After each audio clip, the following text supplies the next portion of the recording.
کیا قول صحابی حجت ہے؟ قول صحابی کے بارے میں اگرچہ علماء کا اختلاف ہے، لیکن اختلاف سے پہلے اس مسئلے میں تھوڑی سی وضاحت ہے یا تفصیل ہے، وہ سمجھنا چاہیے انسان کو۔ نمبر ایک، صحابی کا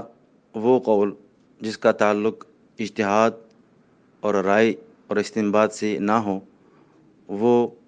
بالاتفاق حجت ہے اور دلیل ہے، اس کو چھوڑ نہیں سکتا، اس پر عمل کرنا ضروری ہے۔ اپنے فتاوات میں یا اپنے جو چیزیں ہیں ان میں بطور دلیل ان کو پیش کیا جا سکتا ہے۔ اس لیے علماء کہتے ہیں قول صحاب الذی لا یدرک بالرأی والاستنباط حجت بالاتفاق۔ یہ تمام کتابوں میں موجود ہے اصول کے۔ اس کو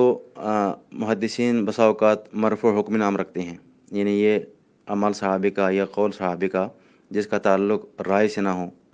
جس میں اجتہاد کی گنجائش نہ ہو، مثلا عبادات محضہ کے متعلق کوئی وہ بات کہہ دیتا ہے یا کوئی ایسے عمل کرتا ہے، یا مغیبات کے بارے میں، غیبی امور کے بارے میں جس کا تعلق آسمانوں سے ہیں، وہ آسمانوں سے اوپر عرش سے ہیں، یا آنے والے قیامت کے جو حالات ہیں، قیامت میں جو ہونے والے حالات ہیں، ان چیزوں کے بارے میں اگر صحابی کوئی ایسی بات کرتا ہے یا کوئی ایسے قول کہہ دیتا ہے، وہ حجت ہے بے اتفاق الامہ، اس میں تو کوئی اختلاف کسی کا نہیں ہے۔ نمبر دو، جس مسئلے میں جس صحابہ کا کسی عمل یا کسی قول پر بعد میں آنے والے مجتہدین نے اجماع کیا ہو، یا صحابہ کے زمانے میں ہی کسی صحابی نے قول کہا ہو یا کوئی عمل کیا ہو،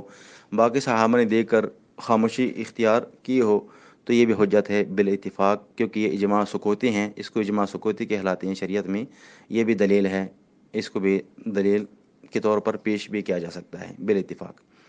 نمبر تین، صحابی کا وہ قول یا وہ عمل جس کا تعلق اجتہاد سے ہو، جس میں رائے، اجتہاد، استنباط کی گنجائش ہو، تو یہ مسئلہ ذرا علماء کے درمیان اختلافی ہیں، اور بعض علماء اس کو حجت مانتے ہیں، بعض علماء اس کو حجت نہیں مانتے ہیں۔ تو بہرحال ہمارے علم کے مطابق، ہمارے ناقص علم کے مطابق راجح یہ ہے